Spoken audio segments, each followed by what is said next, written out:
Bismillahirrahmanirrahim. Assalamualaikum warahmatullahi wabarakatuh. Innal hamdalillah nahmaduhu wa nasta'inuhu wa nastaghfiruh wa na'udzu billahi min shururi anfusina wa min sayyiati a'malina. May yahdihillahu fala mudilla lahu wa may yudlil fala hadiya lahu. Asyhadu an la ilaha illallah wahdahu la syarika lahu wa asyhadu anna Muhammadan 'abduhu wa rasuluh la nabiyya ba'dah. Sallallahu alaihi wa ala alihi wa ashabihi wa man sara ala nahjihi wa iktafa bi atharihi ila yaumil qiyamah. Qala Rabbuna jalla wa ala fi kitabihil karim wa huwa asdaqul qailin ya ayyuhalladzina amanu ittaqullaha haqqa tuqatih wa la tamutunna illa wa antum muslimun. Wa qala aydan jalla sya'nuhu fi ayatin ukhra ya ayyuhan nasu ittaqu rabbakumul ladzi khalaqakum min nafsin wahidah wa khalaqa minha zawjaha wa batha minhuma rijalan katsiran wa nisaa'a wattaqullaha alladzi tasaaluna bihi wal arham innallaha kana 'alaikum raqiba. Wa qala aydan jalla wa 'ala ya ayyuhalladzina amanu ittaqullaha wa qulu qawlan sadida yuslih lakum a'malakum wa yaghfir lakum dhunubakum wa may yuti'illaha wa rasulahu faqad faza fawzan 'azima. Fa inna asdaqal hadithi kitabullah wa khairal huda Muhammadin sallallahu alaihi wasallam wa syarrul umuri muhdatsatuha fa inna kulla muhdatsatin bid'ah wa kulla bid'atin dhalalah wa dhalalatu ahluha fin nar. A'adzani Allah wa iyyakum minan nar. Ma'asyiral muslimin wal muslimat, al ikhwah wal akhwat, a'azzakumullah. Alhamdulillah, di malam ini kita kembali melanjutkan pembahasan kita membahas kitab Tahdhirul Bashari min Usulis Syarri li Fadilati Syekh Abu Nasr Muhammad bin Abdullah Al-Imam hafizahullah taala wa ra'ah. Kitab yang membahas terkait dengan peringatan dari sumber-sumber keburukan yang sebagian orang menganggap bahwa ini adalah dosa kecil di mata mereka. Di sisi Allah Azza wa Jal, ini adalah sesuatu yang sangat besar. Baik, ma'asyiral muslimin wal muslimat, a'azzakumullah. Masih melanjutkan terkait dengan muqaddimah yang beliau berikan, pendahuluan dalam kitab Tahdhirul Bashar ini. Kemarin kita telah jelaskan terkait dengan biografi singkat tentang penulis, yaitu Syekh Abu Nasr Muhammad bin Abdullah Al-Imam. Maka di malam ini kita lanjutkan dari muqaddimah yang beliau berikan setelah beliau mengkhabarkan kepada kita bahwa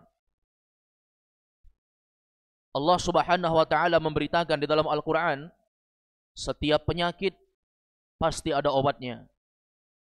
Setiap problematika kehidupan pasti ada solusinya.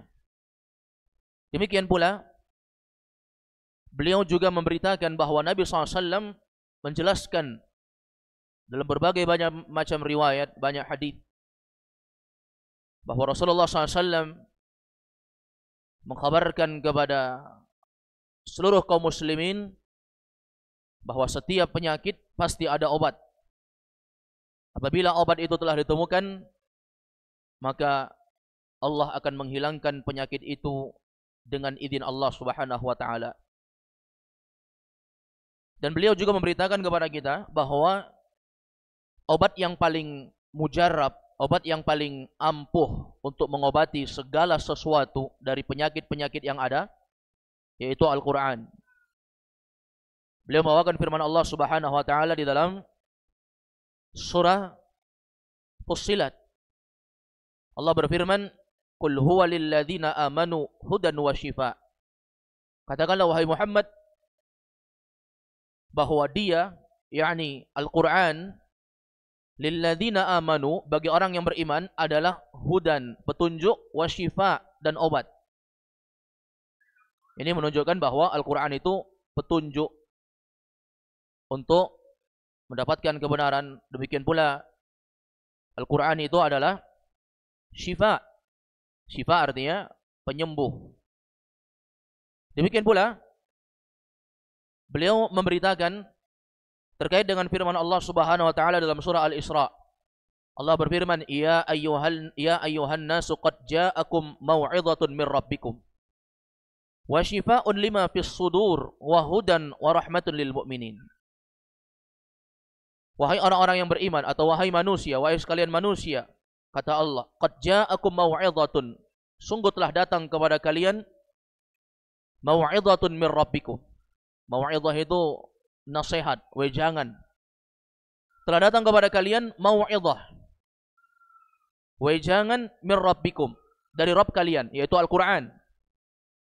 Karena Allah Subhanahu wa taala memberikan hukum-hukum terkait dengan ketentuan-ketentuan syariat di dalam Al-Quran. Dan itu Allah namakan dengan mau'izah, nasihat, wejangan. Dari siapa? Min rabbikum, dari Rabb kalian. Wa shifaa'un lima fis sudur. Demikian pula Allah Subhanahu wa taala telah mendatangkan kepada kalian shifaa'un, obat, lima fis sudur, terhadap apa yang ada di dalam dada manusia. Jadi, ma'asyiral muslimin wal muslimat a'azzakumullah, di ayat dalam surah Al-Isra ini Allah memberitakan kepada kita bahwa mau'izah, demikian pula syifa, wejangan yang Allah berikan, demikian pula Al-Quran sebagai syifa, obat terhadap apa yang ada di dalam dada. Ini penyakit batin, penyakit yang tersembunyi, tidak kelihatan. Tapi obatnya adalah Al-Quran. Wa hudan wa rahmatul lil mu'minin. Juga dia adalah petunjuk dan rahmat untuk orang-orang yang beriman. Maka sangat banyak sekali ayat-ayat dalam Al-Quran yang memberitakan tentang ini. Maka beliau, hafizahullah, melanjutkan ucapan beliau, kata beliau, wa mimma yanbaghi ay ya'lamuhul muslimu wal muslimatu huwa khuturatul israri 'ala dzunub. Setelah kita mengetahui bahwa setiap penyakit itu ada obatnya, dan obat yang paling mujarab untuk segala jenis penyakit, segala macam penyakit itu adalah Al-Quran. Wa mimma yanbaghi, maka yang harus diketahui, ayya'lamuhul muslim wal muslimah, bagi seorang muslim dan muslimah. Ini yang paling pantas untuk kita ketahui. Apa itu? Huwa khuturatul israri 'ala dzunub. Bahayanya berlama-lama di dalam dosa. Setiap penyakit kan ada obatnya, jamaah. Benar ini memang. Walaupun manusia tidak menganggap itu sebagai obat, tapi menurut Allah Azza wa Jal, di sisi Allah itu adalah obat, yaitu Al-Quran. Maka setelah itu, yang pantas kita ketahui berikutnya, bahwa hendaknya seorang manusia mengetahui khuturatul israr, betapa bahayanya, mengerikannya berlama-lama, berlarut-larut di dalam dosa. Memang ada obatnya, tapi kalau sudah berlama-lama, ya, dalam artian sudah ketagihan, kecanduan dengan dosa itu, ini yang sangat bahaya. Karena bisa saja dengan efek dosa yang dianggap biasa, padahal itu adalah usulus syarr, ya, adalah sumber dari keburukan-keburukan yang ada, ini akan membuat kehidupan seorang itu tidak berkah. Kehidupan dunianya tidak berkah, kehidupan akhiratnya tidak berkah. Ini mesti kita waspadai, kata Syekh. Faqad rawal Bukhari wa Muslimun min hadithi Ibnu Mas'ud radhiyallahu anhu annahu qala su'ila Rasulullah sallallahu alaihi wasallam an wakhidhu bima 'amilna fil jahiliyah faqala man ahsana fil islami lam yu'akhad bima 'amila fil jahiliyah. Wa man asa'a fil islami ukhidha bil awwal wal akhir. Wa qad humila hadzal hadits al ulama ala ma'nayain. Kalau kita lihat, beliau memberitakan di sini, faqad rawal Bukhari wa Muslimun. Sungguh Imam Al-Bukhari dan Imam Muslim telah meriwayatkan di dalam kitab sahih keduanya hadis yang datang dari Abdullah bin Mas'ud radhiyallahu anhu, bahwa Abdullah bin Mas'ud pernah berkata, su'ila Rasulullah sallallahu alaihi wasallam, Nabi pernah ditanya. Jadi ini persaksian dari Abdullah bin Mas'ud. Nabi pernah ditanya tentang satu pertanyaan jamaah terkait dengan dosa. Dosa apa itu? Dosa yang sudah berlalu.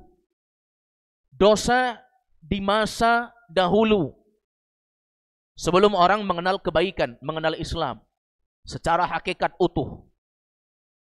Apa kata beliau? Kata penanya ini kepada Nabi, Anuakhidhu bima amilna fil jahiliyah. Apakah kita berhak mendapatkan siksa terhadap perbuatan kita yang telah berlalu di masa jahiliyah?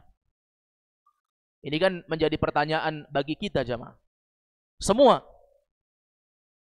Apakah setiap orang yang dia berada di fase jahiliyah, artinya apa? Kalau dia kafir dahulunya, kemudian masuk Islam, yang dulu sebelum Islam itu apakah juga kena siksa nanti di akhirat? Apakah kena iqab? Faqal, ma'asyiral muslimin wal muslimat a'azzakumullah, Nabi menjawab, man ahsana fil Islam, siapa saja yang berbuat baik di dalam Islam. Artinya apa? Ini enggak masalah dulunya, tapi saat dia sudah berada di atas hidayah Islam secara hakikat. Siapa saja yang berbuat baik di dalam Islam,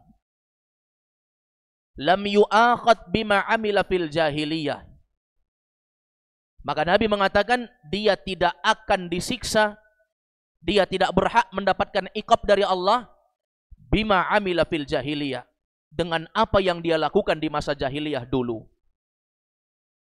Dan memang secara umum Islam, apalagi dia berada di atas tauhid, maka itu bisa menjadi takfirud dzunub.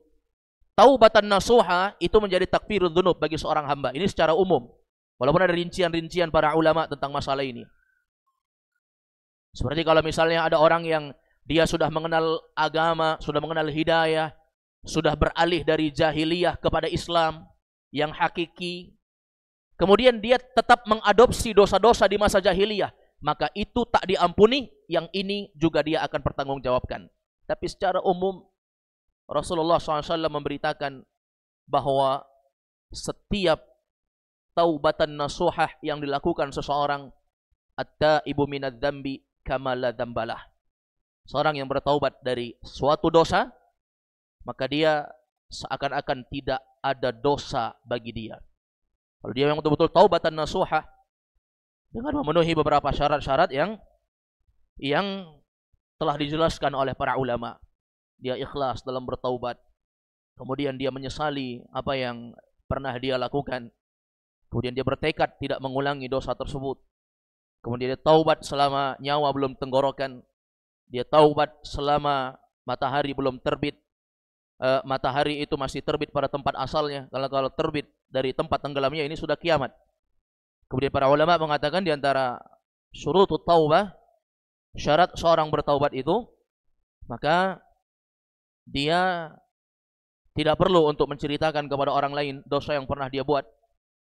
Dan para ulama menambahkan satu lagi, kalau berkaitan dengan dosa antara dia dengan makhluk, ya, maka dia tidak cukup hanya bertaubat kepada Allah, tetapi dia meminta kepada makhluk yang pernah dia zalimi ridha sampai makhluk itu meridai.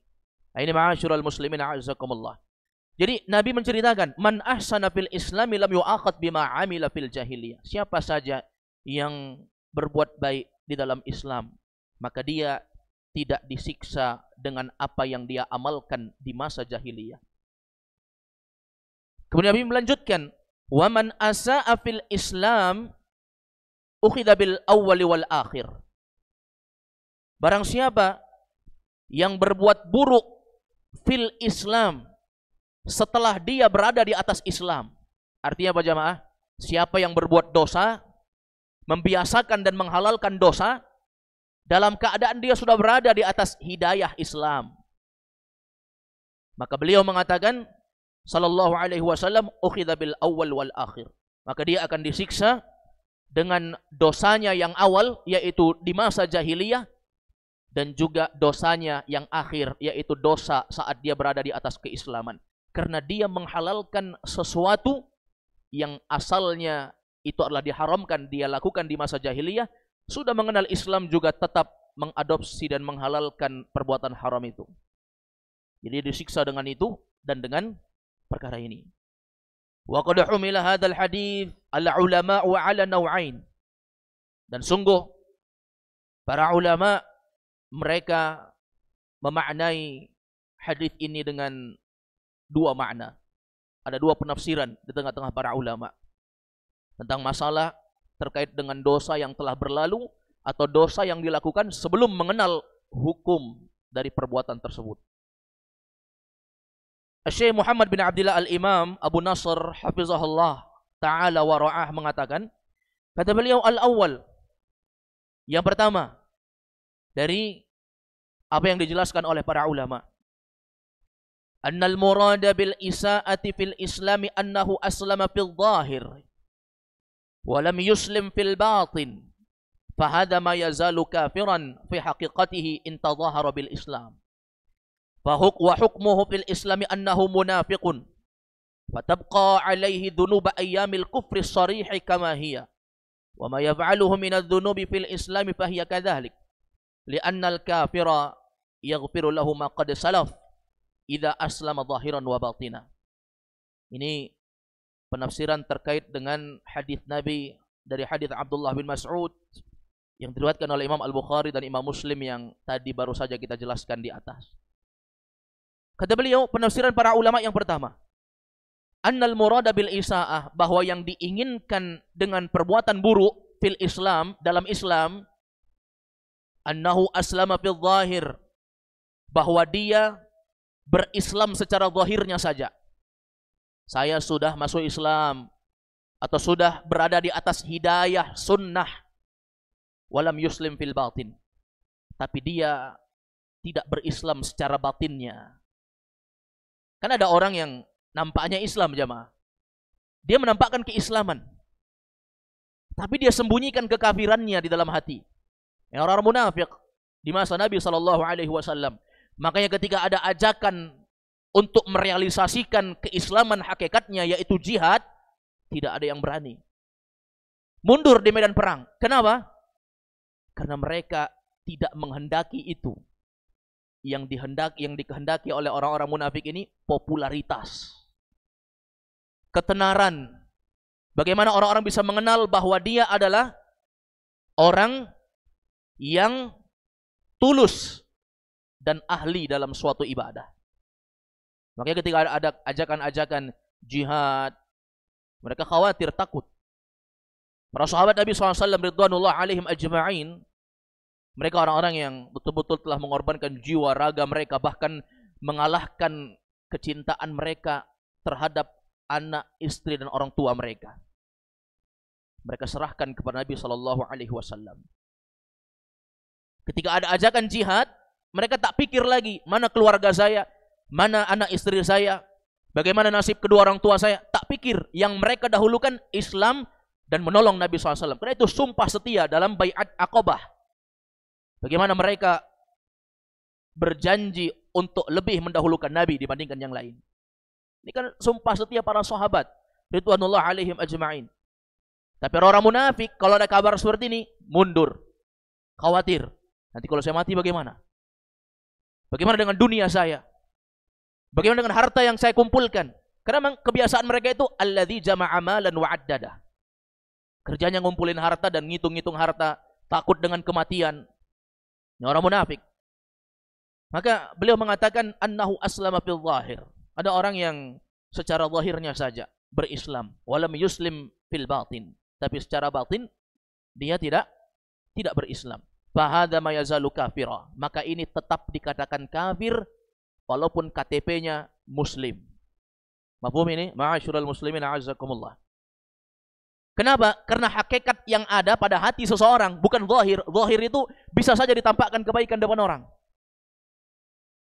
Tapi Allah Azza wa Jalla mengetahui apa yang ada di dalam dada manusia, jamaah. Allah tahu terhadap apa yang dilakukan para hambanya. Fi haqiqatihi fahadha ma yazalu kafiran fi haqiqatihi. Maka ini hakikatnya masih kafir wa in tadhahara bil Islam, walaupun dia menampakkan Islam. Bagaimana hukumnya tentang orang yang seperti ini? Wa hukmuhu fil Islam annahu munafik. Dalam Islam dia dikategorikan sebagai munafik. Munafik mafhum ya, maknanya menampakkan keislaman, menyembunyikan kekafiran. Ini munafik, menampakkan kebaikan, menyembunyikan keburukan. Atau dengan makna-makna yang dijelaskan oleh para ulama secara umum. Maka ini munafik namanya, kata beliau. Fatabqa alaihi dhunuba ayyamil kufri sharih kama hiya. Maka dosa-dosa yang dilakukannya pada masa kekufuran akan tetap seperti sedia kala. Paham? Kafir masuk Islam hanya menampakkan keislaman, menyembunyikan kekafiran. Kan secara hakikat dia masih kafir. Maka dosa yang ada pada masa jahiliyah dengan keislaman dia saat itu, yang dia tampakkan di hadapan orang, itu tetap berada pada sedia kalanya, tak diampuni. Karena hakikatnya dia adalah orang yang menampakkan keislaman secara zahir saja, menyembunyikan kekafiran. Kemudian beliau mengatakan, li'annal kafira yaghfiru lahu ma qad salaf. Atau sebelumnya kata beliau, wa ma yaf'aluhu minadz dzunubi fil Islam fahiya kadzalik. Dan apa saja yang diperbuatnya di dalam Islam, maka seperti itu pula. Tidak dapat pengampunan dari Allah Subhanahu wa taala. Ya, tauhid dia yang asalnya tauhid itu adalah sebab takfirudz dzunub, penghapusan dosa, maka beliau mengatakan itu percuma. Tidak dianggap sebagai apa? Penghapus dosa. Karena tadi dia munafik, jamaah. Li'annal kafir yaghfiru lahu ma qad salaf.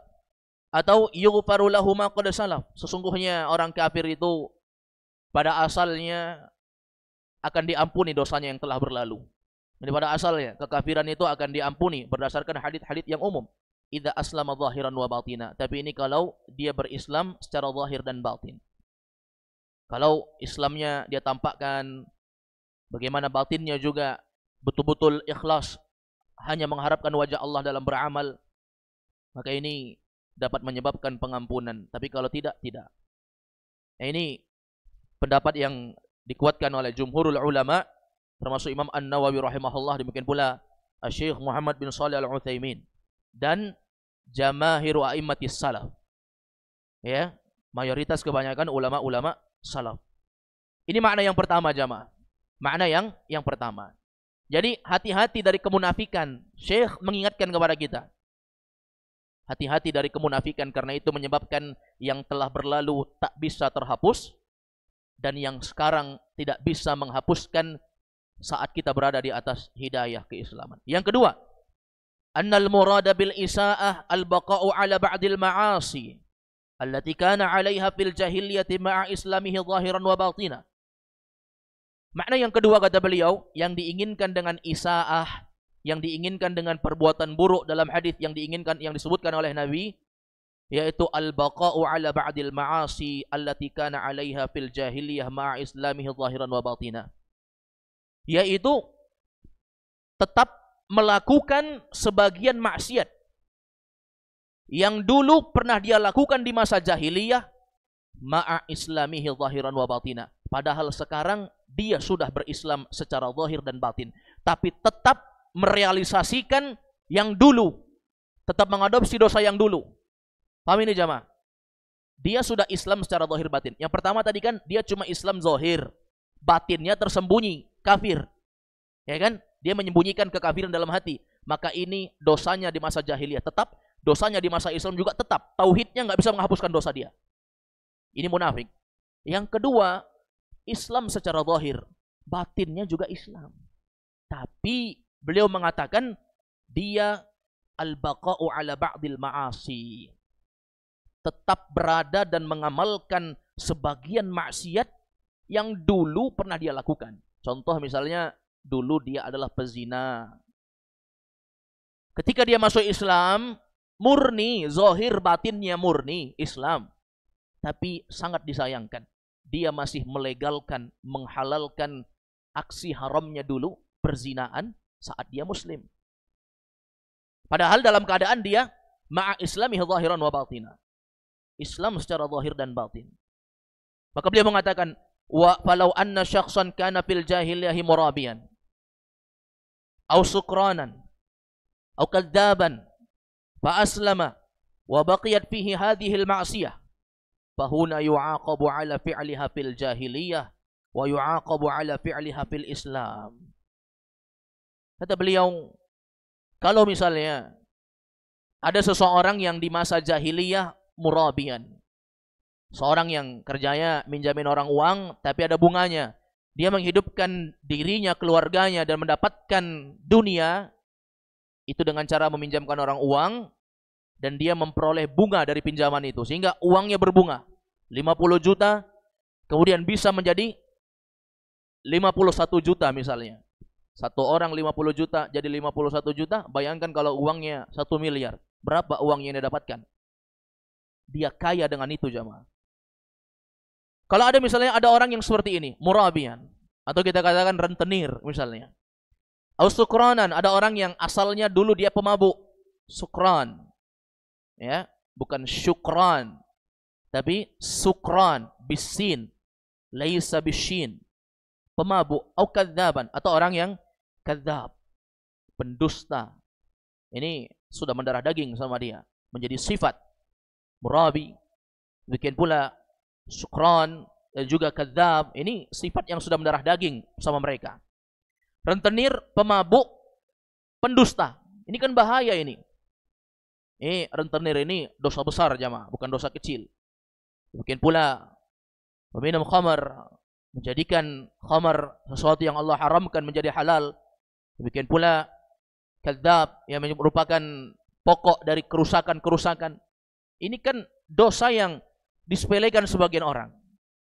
Kemudian kata beliau, fa aslama, lalu dengan dosanya yang banyak itu dia masuk Islam.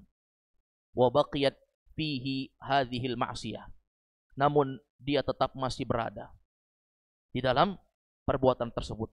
Masuk Islam tapi tetap melegalkan aksi rentenirnya, tetap melegalkan aksi mabuk-mabukannya, tetap melegalkan aksi dustanya, bahkan berlebih malah. Maka beliau mengatakan dia masih berada di atas dosa itu. Fahuna yu'aqabu ala fi'liha fil jahiliyah. Maka dia akan disiksa karena perbuatannya di masa jahiliyah.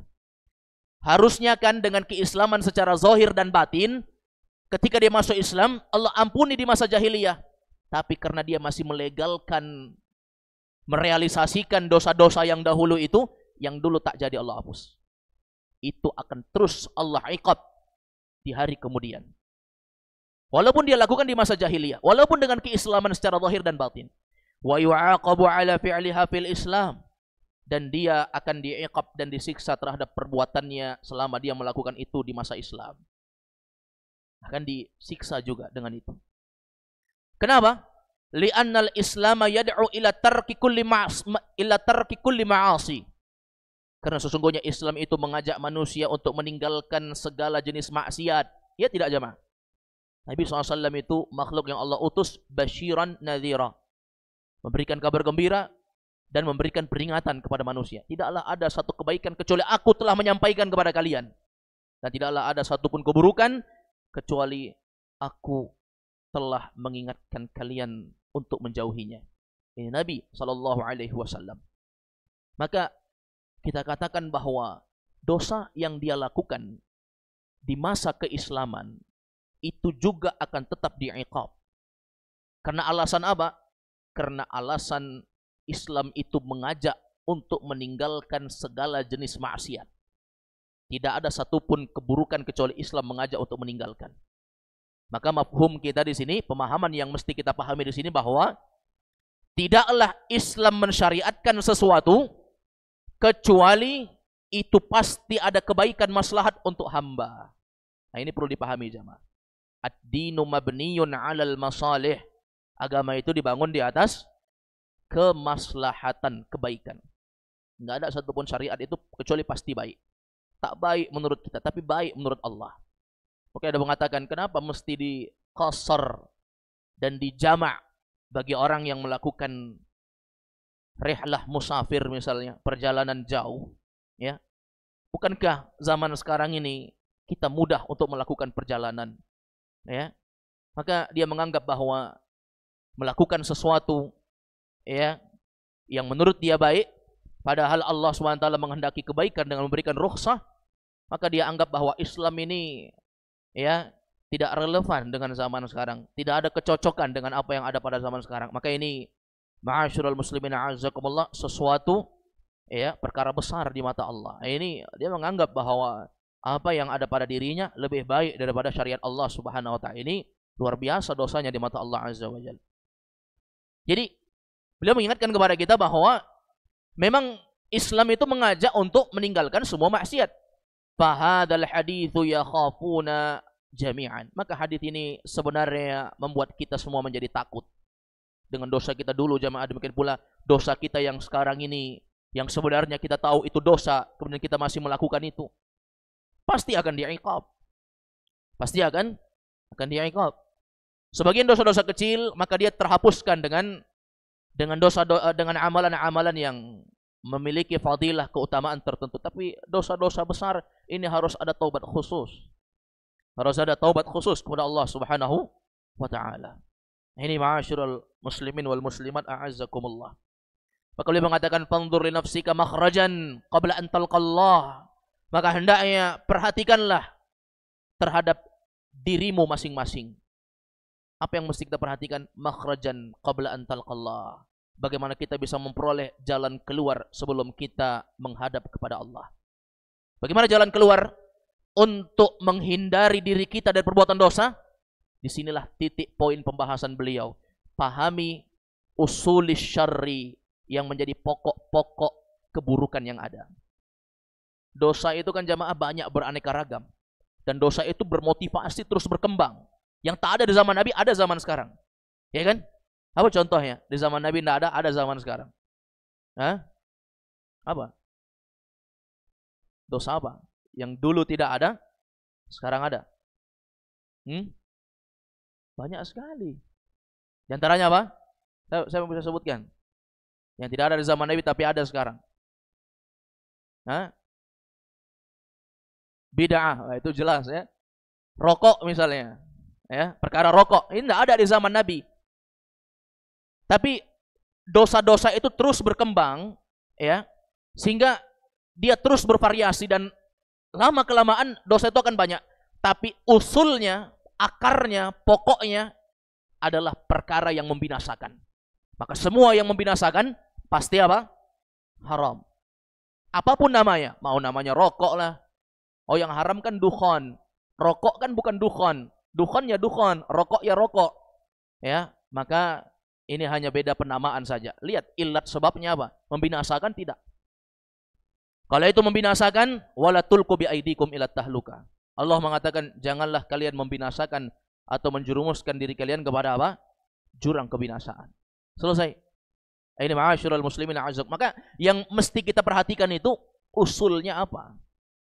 Tahu ya jamaah, kenapa bercerai itu adalah sesuatu yang paling membuat iblis laknatullah alaih, ya, bergembira terhadap seorang hamba. Bahkan syaitan yang diutus oleh iblis laknatullah alaih untuk menyebar menyesatkan manusia, datang kepada iblis, ya, fa'altu kadza wa kadza, maka iblis mengatakan ma fa'alta syai'a. Kamu belum melakukan apa-apa. Datang lagi menyesatkan orang. Ini buat orang durhaka sama orang tuanya. Ini buat orang terjatuh dalam dosa riba, dosa mencuri dan seterusnya. Ada orang yang dibuat memakan harta anak yatim dan apapun itu. Tapi ketika datang iblis, aku telah melakukan ini. Apa kata iblis? Ma fa'alta syai'a. Kau belum melakukan apa-apa. Sampai ada syaitan yang berhasil membuat seorang hamba bercerai atau menceraikan istrinya, maka iblis mendekatkan dia, ya, dan mengatakan ni'ma anta, betapa hebatnya betapa bagusnya apa yang engkau lakukan. Coba lihat, ma'asyiral muslimin azzakumullah. Apa di antara makna yang disebutkan oleh para ulama? Karena dengan perceraian itu akan menghasilkan sumber keburukan yang banyak. Ya. Banyak sekali. Dengan perceraian akan terjadi apa? Caci maki. Mungkin kalau iblis ya atau syaitan mengajak manusia untuk membuat dia jatuh dalam caci maki, hanya caci maki saja, dosanya satu saja. Tapi kalau bercerai, caci maki ada. Bunuh-bunuhan ada. Terjadi menjatuhkan kehormatan ada. Sihir-sihiran. Oh, betapa banyak orang yang sudah cerai pergi ke dukun. Ya. Dan apapun itu, kerusakan-kerusakan banyak. Oke, ma'asyiral muslimin a'azzakumullah. Syekh Abu Nasr Muhammad bin Abdullah Al-Imam hafizahullah taala wa ra'ah, beliau membuat buku Tahdhirul Bashar, peringatan kepada manusia min usulis syarri, dari pokok-pokok sumber keburukan. Pokok-pokoknya ini yang mesti kita waspadai, karena dari akarnya ini bercabang ranting-ranting yang banyak. Mafhum di sini? Nah, ini ma'asyiral muslimin wal muslimat a'azzakumullah. Kemudian beliau mengatakan, nah ini lumayan panjang juga muqaddimahnya. Ada sekitar 5 halaman. Kemudian kata beliau, wal khatrus syarri awalan 'alal muslim likatratihi thaniyan wa lighumudihi bi ba'dihi thalithan ra'aitu an ajma'a hadhihi ar-risalata wa uqaddimaha baina yadayil qari'il karim wa an a'tanni bi dzikri usuli syarr. Limadha? Lianna hadha fil imkan. Amma al-furu'u fala qudrata 'ala hasriha. لأن الشر يتجدد في الناس ويتنوع ما بين الحين والآخر وإذا رددت الفروع إلى الأصول حمست طرق الشر بحمد الله. Kemudian satu paragraf lagi kata beliau, wal khatru syarri awalan 'alal muslim, maka bahaya dari keburukan yang pertama-tama adalah mengancam seorang muslim. Ini bahaya keburukan jamaah. Yang paling bahaya itu ngancam seorang muslim. Kenapa? Bisa jadi dengan itu semua, itu akan menghambat dia mendapatkan nikmat yang hakiki di akhirat, yaitu surga Allah Azza wa Jalla. Dia harus bertanggungjawabkan apa yang telah dia lakukan itu. Maka ini mengancam. Kalau kafir selesai. Karena memang tidak ada keselamatan bagi orang-orang kafir. Ini yang sangat berbahaya dari keburukan ini. Yang pertama kata beliau, yaitu menimpa seorang muslim. Yang kedua, walikatratihi thaniyan, karena kejahatan keburukan itu begitu banyak. Banyak sekali sumber-sumber keburukan zaman sekarang. Apalagi ma'asyiral muslimin a'azzakumullah, kemudahan untuk melakukan segala sesuatu zaman sekarang hanya dengan internet. Hanya dengan handphone. Seorang bisa melakukan tipu menipu. Seorang bisa transaksi dengan transaksi riba. Seorang bisa melakukan perzinaan. Seorang bisa melakukan segala jenis sumber maksiat. Disebabkan apa? Banyaknya maksiat zaman sekarang. Nah, ini beraneka ragam, terus makin banyak ini. Terus makin banyak. Walighumudi ba'dihi thalithan. Dan sebagian di antara kejahatan itu ada yang sulit untuk dipahami. Lighumudihi, ya. Ada yang sulit dipahami. Oh, kita kira ini enggak dosa, ternyata dosa. Kita kira ini halal, kita legalkan, ternyata haram. Kita enggak tahu bahwa itu adalah dosa, padahal itu adalah usulus syarr, sumber keburukan. Maka beliau mengatakan, ra'aitu an ajma'a hadhihi risalah wa uqaddimaha baina yadil qari'il karim. Maka saya memutuskan, ra'aitu, aku beranggapan, artinya apa? Saya memutuskan an ajma'a hadhihi risalah, untuk mengumpulkan tulisan ini, mengumpulkan dosa-dosa yang sangat mengerikan dan sangat urgensi untuk aku sebarkan kepada seluruh kaum muslimin. Aku kumpulkan wa uqaddimaha, dan aku sampaikan baina yadayil qari'il karim, kepada setiap pembaca yang budiman, setiap pembaca yang mulia, para pembaca yang mulia. Wa an a'tanni bi dzikri usuli syarr, dan aku sangat memperhatikan, betul-betul hati-hati dalam menyebutkan pokok-pokok dosa ini. Ya, ini beliau betul-betul luar biasa ya. Beliau betul-betul hati-hati menyebutkan kalau ini adalah pokok sumber maksiat. Jangan sampai itu bukan pokok sumber maksiat. Makanya beliau nanti akan berargumentasi dengan apa yang aku sampaikan ini semua itu berlandaskan dalil Quran, berlandaskan dalil hadis, atau berlandaskan ucapan ulama yang mu'tabar, ulama yang teranggap, atau sebagian perkara-perkara yang aku anggap itu dosa besar, tapi aku belum dapatkan dalilnya atau ucapan ulama. Beliau sebutkan. Ya. Maka beliau mengatakan, aku sangat berhati-hati menyebutkan tentang perkara-perkara yang termasuk usul syar. Kenapa? Lianna hadza fil imkan. Karena ini hanya kemungkinan saja. Amal furu'u fala qudrata ala hasriha. Adapun mengenai cabangnya, maka tidak ada contoh pembatasan. Kalau cabang maksiat sangat banyak. Ya. Kita bisa membuat contoh bahwa perkara itu haram disebut dengan maksiat dengan hanya kaidah hanya satu kaidah saja. Misalnya kaidah ad-dinu mabniun 'alal masalih. Agama ini dibangun di atas kebaikan. Maka yang tidak ada unsur kebaikan atau justru ada unsur keburukan, maka jelas haram, kebalikan dari kaidah. Maka yang perkara-perkara yang mengarah kepada sesuatu yang buruk kan sangat banyak. Kita bisa rentetkan. Ini kata beliau, cabangnya itu enggak ada batas. Lianna syarra yatajaddadu finnas. Karena sesungguhnya keburukan itu terus-menerus akan muncul, akan terus diperbaharui oleh manusia. Zaman sekarang jamaah ya, sangat banyak sekali keburukan-keburukan sampai banyak orang-orang yang mereka ingin merusak ya moral kaum muslimin dari orang-orang kafir, Yahudi dan Nasrani. Itu di Amerika itu ada klub komunitas jamaah ya. Ada orang-orang yang cara berpakaiannya itu ada penyerupaan terhadap terhadap binatang, pakaian yang ada ekornya panjang, kemudian wajahnya didandani seakan-akan dia adalah seekor binatang padahal manusia, kemudian berjalan menyerupai tata cara jalannya binatang. Ini yang diikut oleh sebagian kaum muslimin yang jauh dari nilai-nilai syariat, yang jauh dari peringatan agama. Ini dosa ya, menyerupai dari kebiasaan orang-orang kafir atau menyerupai perkara-perkara yang Allah SWT tidak halalkan. Ini adalah perkara yang terus-menerus diperbarui. Hari ini begitu, nanti besok apalagi dosa yang ada. Itu beraneka ragam. Terus akan ada kata beliau. Wa yatanawwa'u ma bainal hin. Demikian pula kata beliau, terus-menerus yatanawwa', bermacam-macam, bervariasi dari waktu ke waktu. Dari waktu ke waktu. Idza zraddadatil furu'u ilal usul, apabila cabang-cabang keburukan sudah kembali kepada sumbernya. Kalau cabang-cabang semua ini sudah dikenali sumbernya apa? Hamastu turuqa syarri bihamdillah. Maka aku telah memadamkan keburukan, jalan-jalan keburukan itu, alhamdulillah. Ya. Kalau dia sudah berhasil, kalau kita sudah berhasil mengetahui sumber pokoknya apa, maka semua maksiat-maksiat yang ada itu akan sangat mudah sekali untuk diketahui. Wallahu alam, ini dulu yang dapat kita bahas.